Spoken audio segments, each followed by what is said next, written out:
All right, here we go, brother.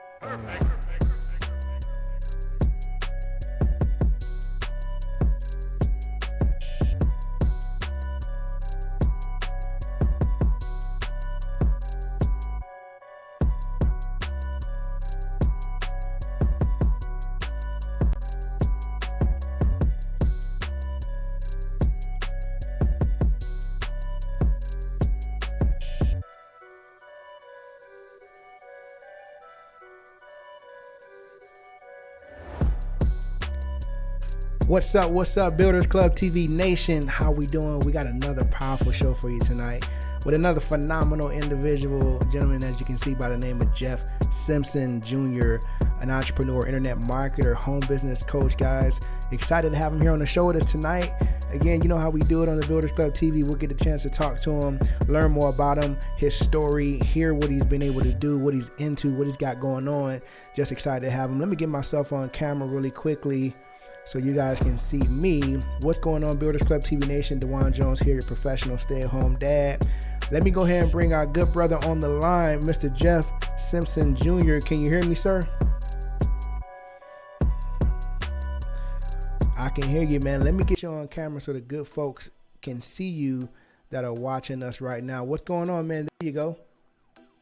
I'm doing great, man. Nothing much, man. How's it going over there? Hey, man, doing good, man. Excited to have you on the show with us tonight, man. You've been doing a lot of great things out there in the work from home business world, man. Thank you for coming on to the show. Likewise, man. Thank you for having me as well. Awesome, man. So we got quite a few things to talk to you about. But on the show, what we like to do as we, introduce the Builders Club TV to the world of the work from home industry, we like to dig deep into the past and kind of reverse engineer the success of some of the great leaders that have been on the show so far, and kind of talk to you about, how you arrived, man, how you got to where you are. So if you will, man, take us back, to the beginning of your journey. When you first started off as an entrepreneur, have you always been an entrepreneur, or were you doing other things at one point in time? Oh, absolutely, man. I was one of those guys, man, where I started a couple of times and stopped, and started a couple of times and stopped. And I said, you know what, I'm not doing this no more. But a little bit of background of myself. Jeff Simpson Jr., I'm married to my wife, Janella. We've been together for about 20 years now, 3 children together. And both of us were insurance agents by profession. Okay. So I've always had what is called the gift of the gab, because I've always had sales experience since I was 14. So I've been doing insurance for the past 17 years. And in between those years, as a young adult, I've always dabbled and dabbled into the home-based business industry. I've joined a couple of different companies, and I've learned, along the way, something from each company. And I really did what I call your homework. I did webinars. I went to seminars. I've listened to CDs. I read books. I was actually a student of this game. But, of course, like I said, you try it a couple of times, it don't work. You give up. I say, I'm not doing this no more. But, I got that call 4 years ago, when I was just selling insurance, doing really well, #1 agent every month, because like I said, I have to, have God's best gift, and my gift is communications and talking with people, and I'm just a people, so I'm very confident. I like the cold market. I can talk to people that I don't know and convince them into doing what I want them to do as far as selling, and so I knew I had a gift. So 4 years ago, I got a call to get introduced back into the industry, and myself, should I do it? Should I not? I had to talk to my wife. It's about 3 o'clock in the morning. Gave her a nudge, and she thought it was that kind of nudge. She was like, "Man, go back to sleep." But no, it wasn't that kind of nudge. It was the nudge that said, "Hey, look, I found something. I think we're going to get back into the home-based business game, or should I say the network marketing game." She's like, "Boy, go to sleep."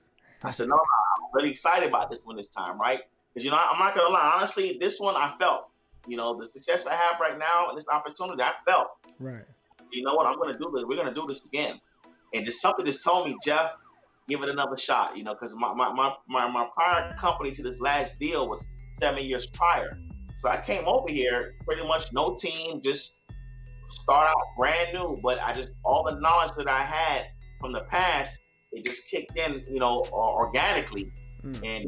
And I went into overdrive with it, and I went to work, and I went to work hard, and I did, what I was supposed to do, and I got the results exactly that I was supposed to get.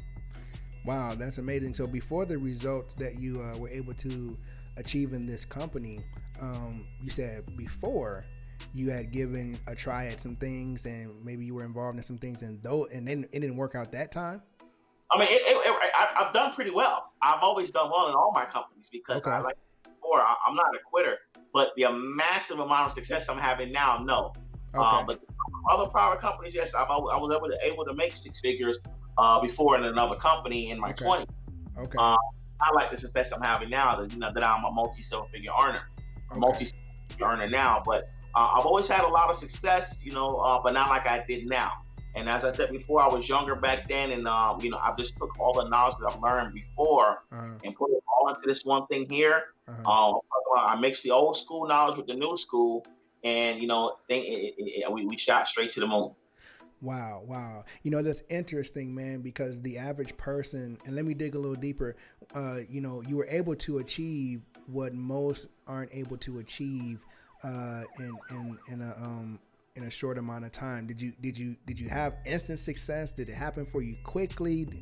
Was it like the Midas touch? Everything you touched turned to gold? Or did you have some dark times, as I like to say, when you first got started in the industry? Or did it just unfolded? Absolutely, of course. When you're first starting on embarking upon any journey, you're gonna go through your humps and your hurdles. Right. Kid, I didn't know what I was doing. When I got into my second deal, you're doing one of those things again. Then I got another deal. I think it was my third deal, and that's when I had my first, amount of success. And now people started respecting me a little bit more because I had the success. Right. So I learned from each company, and as I was embarking upon other journeys, I found it a lot easier for people wanting to follow me because of that success I had that first time around. But of course, dark days where people didn't want to answer my phone. Oh, here comes Jeff again. He's calling about one of those little things. Wow. Don't answer his call. He's what he's calling about. So yeah, I had a reputation of being the guy that, hey, don't answer his call because he's calling about one of those things. Really? So yeah, I definitely. Oh yeah, because the thing was, man, I was always been ambitious. I've been ambitious since I was 14. I just I didn't want to be at what was called average. Right. I wanted something above and beyond that everyone else was doing, and this is why I knew I wanted to be in this industry. I knew a long time ago this is where I wanted to be. Wow. So was it ambition, or was it some other ingredients in there that kept you going and moving forward, even though you had developed the reputation when you showed up at the barbecue? Here comes Jeff. He's coming with one of those things. What kept you going in spite of it all? That's a very good question, man. You know what it is, man? It's what you feed your mind. I was a dreamer. I kept looking at others that actually had what I want. And, you're getting a nugget without even me asking, but I'm gonna throw you a gem right now, a nugget. You have to listen to people who have what you want. And I constantly kept looking at certain individuals who had what I want. People who actually had the success. I watched them on social media. I watched them at meetings. I've seen the kind of income they made. I've read books on them, and I knew it was possible. That's what kept me going. I knew that if they can do it, one day my time was going to come. I knew 97% of the people in the world think a certain way. 3% of the people of the world, 3% usually employ the 97% because of how they think. So I wanted to think like how those 3% work, did, because I know I didn't have much competition. It was just me and a few other people that had that same thought process. So I just knew that I just kept believing in the dream, man. And that's why it's so important what you surround yourself by, what you're looking, what you're listening to, what you're reading, what you're watching. I knew that I can't watch a lot of TV back then because I know, bad news sells, and everything you see on the news is usually who got shot, raped, or killed. So I try not to watch a lot of TV. I still don't watch a lot of TV. So things I put in my mind that I knew it was possible, reading the books, the personal development, and actually seeing people have the success is what kept me going. Great question.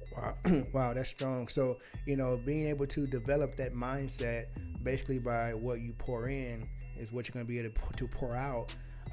Do you think that that's one of the biggest challenges, one of the greatest challenges that folks have is making those sacrifices? Sometimes you gotta give up things that you don't necessarily want to give up to get the things that you want, right? You were able to do it. What kind of advice do you have for a person when it comes to sacrificing the things necessary in order to achieve those goals? How important it is to how important is it to sacrifice? Well, this is what I want to say.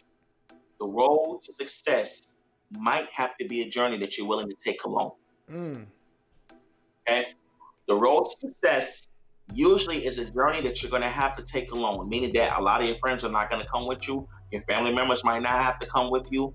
It's going to be a journey that you're going to have to willing to be take on your own. Usually when you're doing something different, you become that target of that rotten tomato. And you know what? But my personal development, my CDs that I listened to back in the day, prepared me for this. That's why personal development is so important. I was mentally ready to go through this because I mentally prepared myself. That a lot of the DVDs and CDs I listened to say, "Hey, look, everyone is not going to take this journey with you. You're going to have to be willing to go alone." So when I got the rejection, I was okay with that because I always knew no mean not now. I was willing to take that rejection because you have to let people know you're the person that they can follow. And that's what I try to teach my people. Hey, don't quit. Because if you quit, you're letting them know that you're the person that they can't follow. Mm. And that's definitely an advice I want to give you, that you got to be willing to take that journey alone. And at the end of the day, if you keep pursuing, you're going to get exactly what you're looking for is what's looking for you. Wow. Guys, I hope you guys are taking notes. Builders Club TV Nation, I hope you got your pen and pad out and you're taking some copious notes, right? And as a matter of fact, make sure you smash the like button. Let's get this message out because Mr. Simpson here is dropping some bombs. So let's move forward a little bit, Jeff. So basically, man, you developed that mindset, even though you had the hard times, you probably lost some relationships, you lost some friends, you had to leave some people behind along the journey, right? But let's fast forward a little bit to the point where most right now are still looking to achieve, and that's that breakthrough. You had that breakthrough at some point, right? Tell us about that. What was that moment like when you started realizing, oh man, this is it. This is it. Did you get that moment? Yeah, definitely. And it's weird because it's kind of ironic. I got that moment when my wife got laid off from her job when they let her go. Wow. You hear me saying, I do a lot of presentations and people laugh when I say this. Most people call it sick. Okay. And a lot of times they're not really sick. So what I did is I actually called in well. Jeff, what do you mean by calling well? So I went to my former employer. I said, look, he's like, Jeff, how you doing? I said, I'm doing well. I said, matter of fact, I'm doing so well that I won't be in anymore. I called, okay? so I called in well. I didn't call in sick. I called in well, and I told my employer, it was just at that moment when my wife got laid off that I realized, wait a minute, we actually replaced both of our incomes. And it was at that moment I said, you know what? I'm going to call in well. So I called in well, and I didn't go in. And at that day, when I called in well, the next month our income has tripled, and went up and up and up and up and up. And that's when I realized, wow, this is it. We really did it. Wow. We really did it. We were able to. And then the thing about that, my wife being laid off, was it was right 2 weeks before Christmas. Wow. December of 2015. It was December of 2015. They let the whole sales force go. And luckily, we had a plan B in place. Because remember, when I first got started on my opportunity that I am right now, I was doing it alongside with my job. And this is what I always teach my people when I first get started. I always teach them, never quit your job. You have to pay your bills. Okay? Because this is what I tell people. I said, look, let me ask you a question. I said, look, an extra $500 a month, it's not a lot of money if it's your only income. But an extra $500 a month on top of what you're doing, that's a lot of money. Right. I asked him, does that make sense? He's like, yeah, you're right. So what ends up happening is this. Let me tell you how the mindset works, because let me tell you what used to happen to me when I first got started in my career of direct sales and network marketing.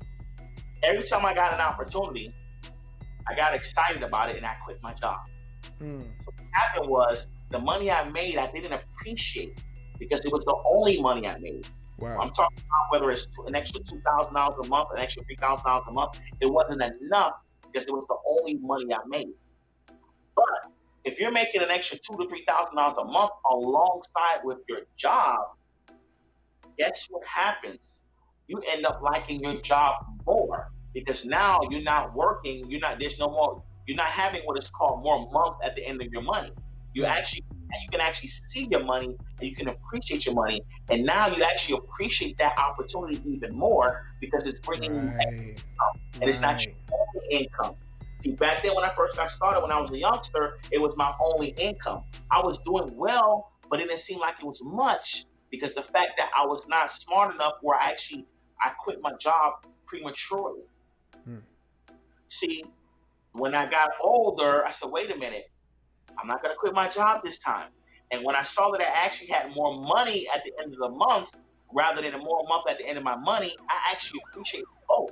I loved my job and I love my opportunity even more. Like Jim Rohn said, you're going to work part-time you're going to work full-time on your job and part-time on your fortune. That's right. That part-time fortune, part-time, it got me so hyped up even more because now I actually enjoyed going to work now because I know I wasn't always working just to pay bills. I actually can live. So guess what? It made me want to work even harder on my part-time fortune. And what ended up happening is that my part-time fortune kept creeping up. And then what happened was the income I was making on my part-time surpassed what I was making on my full-time. So now my part-time fortune became my full-time, or should I say my plan B actually became my plan A. And this is one of the most important pieces of information that I give to people. And I asked them that question. I said, let me ask you a question. $500 a month is not a lot of money, right? Oh no, would you do this opportunity if you're making $500 a month? Oh no, Jeff, probably not. So I said, okay, well, let me ask you a question. Would you do this opportunity if you was making an extra $2,000 to $3,000 a month alongside with your job?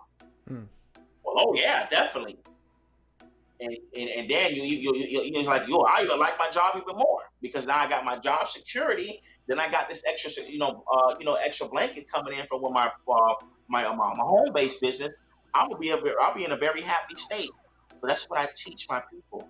That's a very important key factor because you have a lot of people out there that preach, working is no good. Working is for suckers. No, you have to work.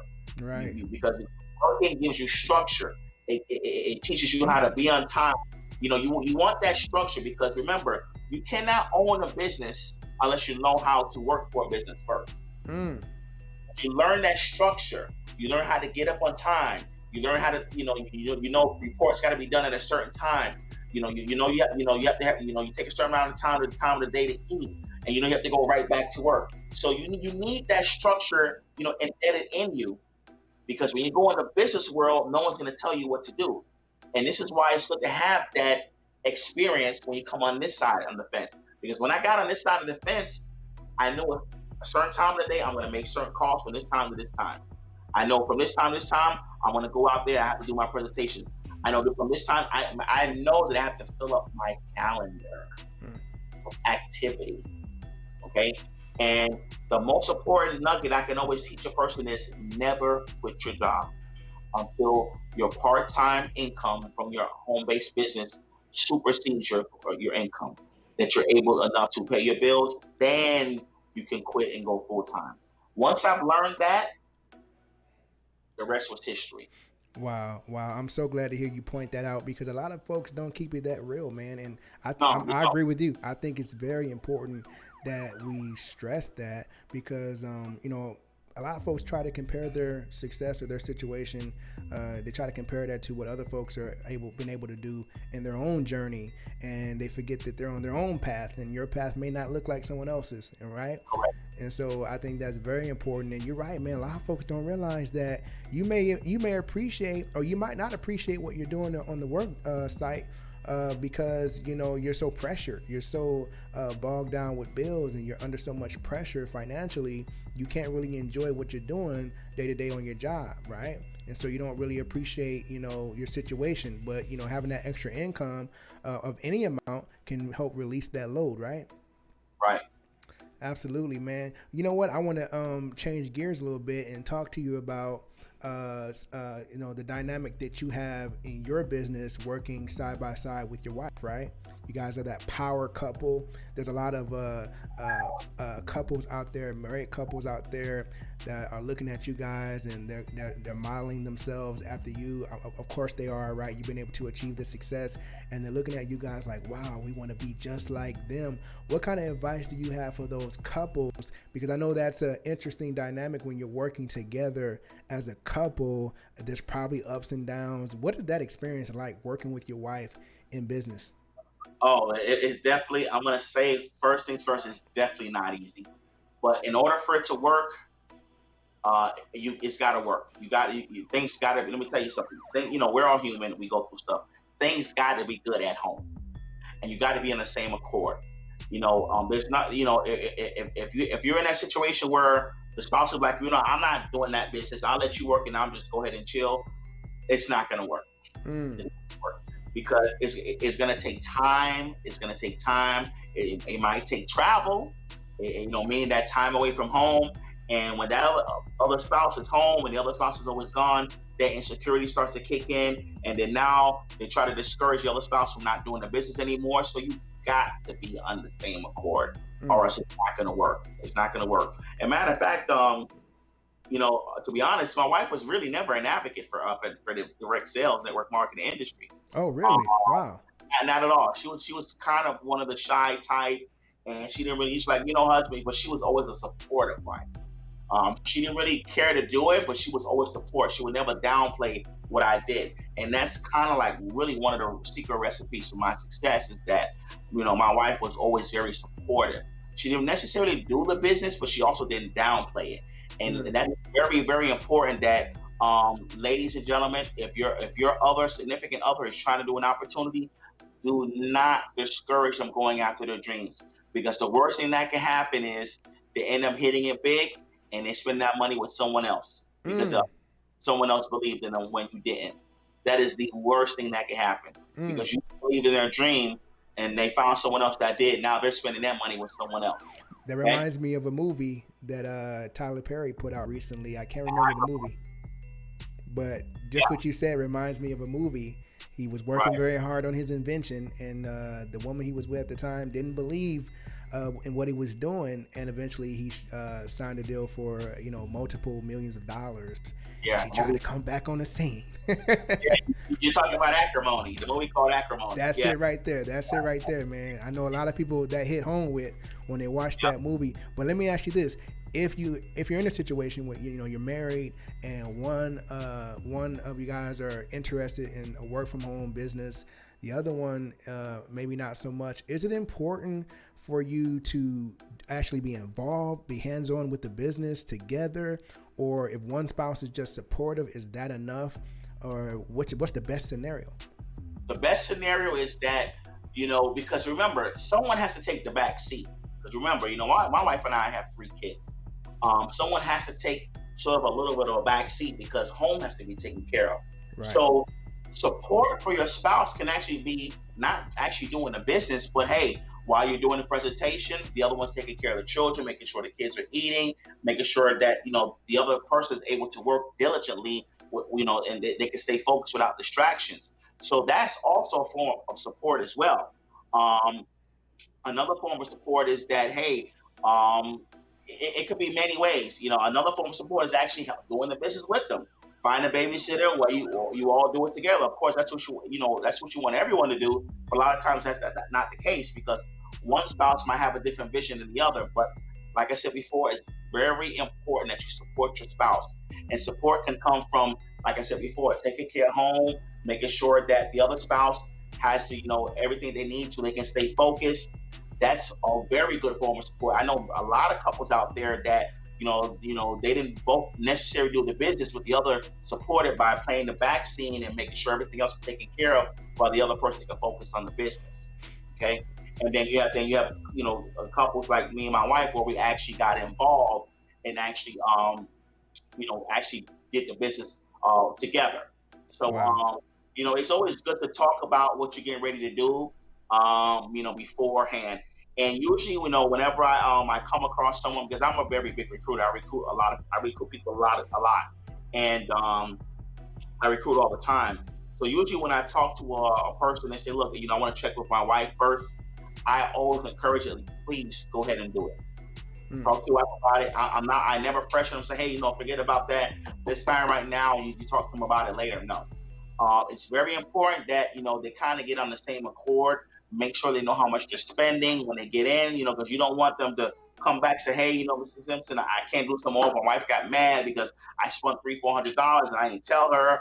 I let the account go overdrawn, because I didn't want to tell her. She has some checks written out, and I joined this business, and now we're getting into big arguments. You don't want that to happen. Right. Always encourage them to go home and talk to their spouse about it, because you want them to be on the same accord from the jump. Because if it's a problem in the beginning, it's usually going to be a problem in the end. Wow, that's strong, man. Tell us a little bit, what has the lifestyle been like that you and your wife have been able to create due to your success? Tell us about that, being able to create that lifestyle. Yeah, definitely. And before I go into that, I'm going to answer that question. So how it works with me and my wife, when you're working the business together, but let's just say that you're someone like me and my wife that actually works together. This is what made our business. This is how we're able to work it diligently, okay, and fluently. My wife, one of us was the starter, the other person was the developer, because both can't do everything, because you're going to clash. It's going to be just too unorganized. So what happened in our home was my wife, she was considered what is called the starter. She's the person that got you started, made you create your list, put your list together. She makes you do the basic functions in order for you to launch your business. Because one of the main things my wife and I do, is we're very big on launching your business when you first get started with us. So she was the person to say, hey, look, your goal is, I need you to write down your goals. I need you to write down your why.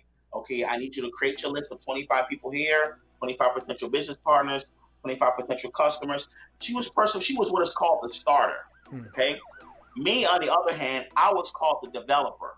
I was the person that creates the leaders. Once you get to a certain part of it, once you get past my wife and do these certain little things, that's when I come in. I'm the person that's going to take you to whether you want to be director and go to executive director to regional. I'm the person that's going to create you and turn you into a leader. I develop you. So that's the system that worked for me and my wife. She was the starter. I was called the developer, meaning that I developed you as a leader so you can duplicate yourself. And that's how it worked for me and my wife. So I encourage, one person to be what is called, hey, getting the person their feet wet. The other person is the developer, taking them to the next level. And that's how it worked for me and my wife so well. But once you figured out that system, the rest was history. Are y'all listening to this? I mean, Jeff just laid out some literally $1 million information. I hope you guys are paying attention. That's very, very strong, man. But yeah, definitely, man. Tell us about that, that lifestyle, that freedom lifestyle that you and your wife are able to enjoy due to the system, due to, you staying diligent and, having that follow up belief in that system. Right. Well, the lifestyle is pretty simple. We both called in well. We don't own alarm clocks anymore. We threw the alarm clocks away. I used to listen to these CDs. I used to listen to a lot of my personal development CDs when I first got started on Jimmy and Big. And I heard one of the gentlemen say how he took a sledgehammer and he broke his alarm clock and he threw his alarm clock away. Wow. And it just feels amazing because we did the same thing. Now we sleep until we're tired of sleeping. We don't have an alarm clock no more. I could take my wife and say, hey, look, let's go shopping. I could buy her a nice watch and buy her a nice car. I buy myself a nice car. And, one of the cars I owned, I'm a big dreamer. And one thing I learned about network marketing is that you have to see it before you see it. Okay. And I was always taught to write things down. And when I first got started in my opportunity, I told myself that I want to make at least $10,000 a month. I wrote that down. Um, everything that I wanted to, everything I wanted to own, I've always had it up before I owned it. Like, even this car here, I had this car in my office right here. This is one of my cars that I own. This is a BMW i8. I Wow. bought I bought the toy car a year before I actually owned the car. I bought Wow. it because I'm a big dreamer. So I bought this a year before I owned it, and that's one of the things that I always tell my people, is that I want you to pick something that you want. I want an actual thing, a material thing that you want, and I want you to learn how to put it up. You have to look at it every day, because what people don't realize is that you don't get what you want, you get what you picture. Mm. I pictured myself in this car one day. I pictured myself in the home that I live in. So once again, personal development. I've learned that you must put it up on the wall, because what they say is that your subconscious mind is a loyal foot soldier, Mm. meaning that if your brain looks at it every single day, it's gonna find a way to make it happen. So I've always put up pictures of homes that I want to live in, cars, credit cards that I want to pay off. I've always put it up on the wall, and it came into fruition.